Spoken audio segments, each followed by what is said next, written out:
Assalamualaikum warahmatullahi wabarakatuh. Perkenalkan, nama saya Rahma Ardita Putri dari kelas Praktikum Analisis Multivariat B. Pada kesempatan kali ini, saya akan menjelaskan mengenai prinsipal komponen analisis atau PCA. PCA merupakan salah satu metode dalam analisis multivariat yang digunakan untuk mereduksi dimensi data menjadi lebih sedikit agar mudah dianalisis. Akan tetapi, apabila dimensi data ini direduksi, informasi-informasi yang ada dalam data aslinya tetap ada dalam dimensi data yang lebih rendah atau lebih sedikit tadi. Jadi, saya akan mempraktekkan cara melakukan analisis PCA menggunakan RStudio.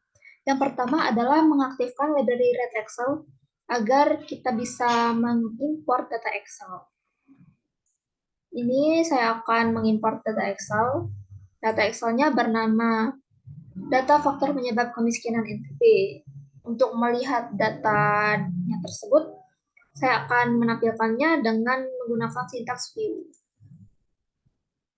Nah, ini ada 6 variabel atau 6 faktor yang menyebabkan kemiskinan di Nusa Tenggara Barat, yaitu ada PKPD atau pengeluaran per kapita disesuaikan, ada RLS rata-rata lama sekolah, kemudian ada jumlah penduduk, lalu ada PDRBHK, produk domestik regional bruto atas harga konstan, lalu ada penduduk bukan angkatan kerja, yang terakhir ada tingkat pengangguran terbuka.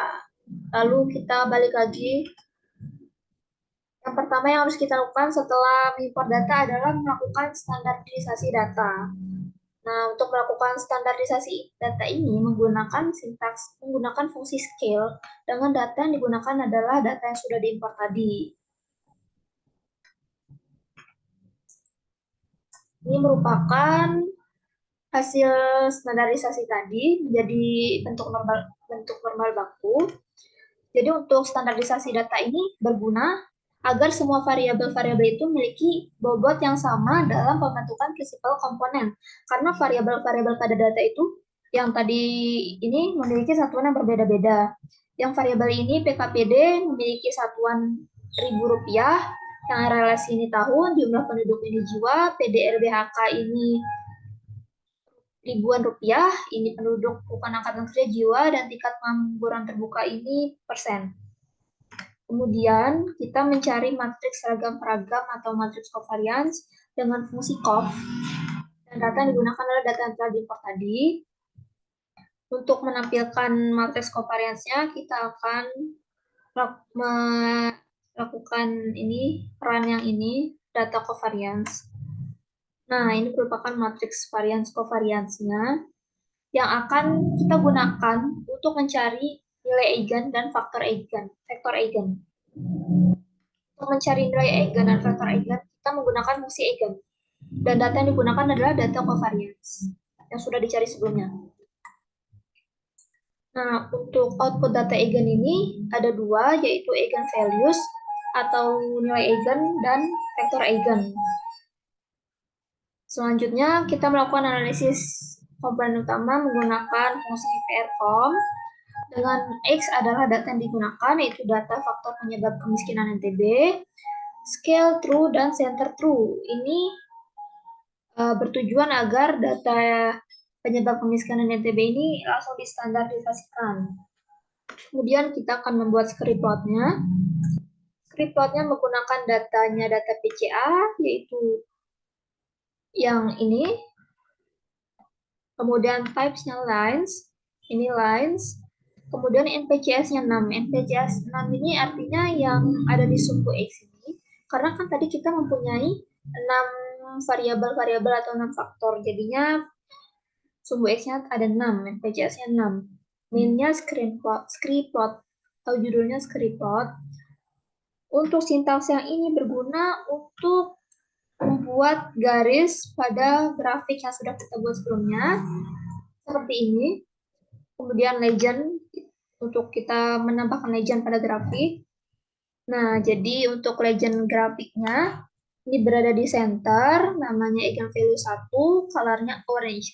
Nah, untuk yang tadi ini, yang garis ini H1, artinya ini ketinggiannya 1, colornya orange, dan LTY 2. LTY 2 ini artinya line types, itu 2. Jadi yang untuk 2 ini lainnya bertipe dash. Dash ini yang ini garis putus-putus ini. Kemudian kita balik lagi ke analisis komponen utamanya. Jadi ada names. Names ini merupakan output dari fungsi PRCOM tadi. Jadi ada 3, ada 5 maksudnya. SDF, rotation, center, scale, dan X. Scale dan X. Nah, ini memiliki arti yang berbeda-beda. Untuk SDF ini nilai standar deviasi dari komponen utama yang terbentuk.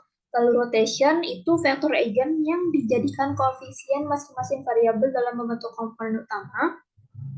Lalu ada center ini nilai rata-rata dari variabel. Scale merupakan nilai standar deviasi dari variabel, dan X merupakan nilai data setelah dimasukkan ke dalam persamaan komponen yang sudah dibentuk. Untuk yang summary ini ada standard deviation, proportion of variance, cumulative proportion. Nah, cumulative proportion ini akan digunakan untuk menentukan banyaknya komponen yang kita ambil. Akan saya jelaskan selanjutnya. Ini untuk data PGA rotation. Data PGA rotation. Ini vektor eigen yang akan kita jadikan persamaan. Lanjut untuk interpretasinya.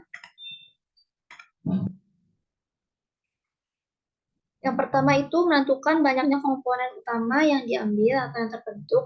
Itu ada 3 metode dengan menggunakan nilai eigen, script plot, dan juga proporsi kumulatif variance. Yang pertama dari nilai eigen.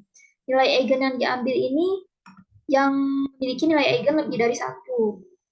Jadi setelah kita run tadi data eigen, ini kita lihat yang values ada 1, 2, 3, 4, ada 4 komponen yang memiliki nilai eigen lebih dari 1. Nah, untuk yang script plot, kita lihat yang memiliki yang titik-titik yang di atas garis nilai eigen value 1, itu ada 2. Kemudian, proporsi kumulatif variance, kita lihat yang komponen utama yang memiliki kumulatif proportion minimal 80%. Jadi kita lihat yang kumulatif proportion, nah PC mana yang memiliki variance kurang dari yang minimal 80%.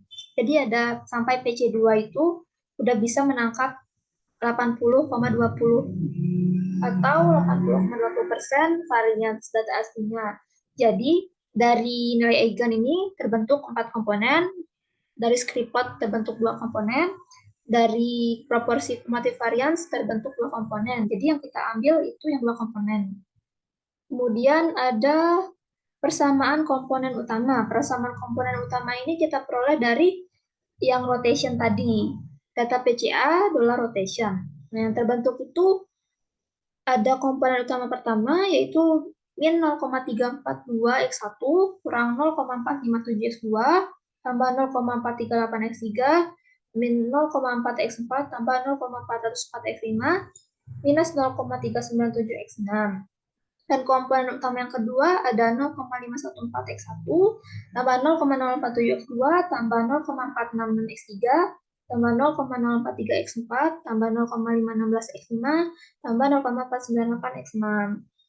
Untuk kesimpulannya, dapat disimpulkan bahwa dengan menggunakan prinsipal component analysis, 6 faktor yang mempengaruhi kemiskinan di Nusa Tenggara Barat dapat direduksi menjadi 2 faktor. Walaupun direduksi menjadi faktor yang lebih sedikit, tapi tetap mampu menggambarkan keragaman data aslinya. Sekian dari saya, kurang lebihnya mohon maaf. Wassalamualaikum warahmatullahi wabarakatuh.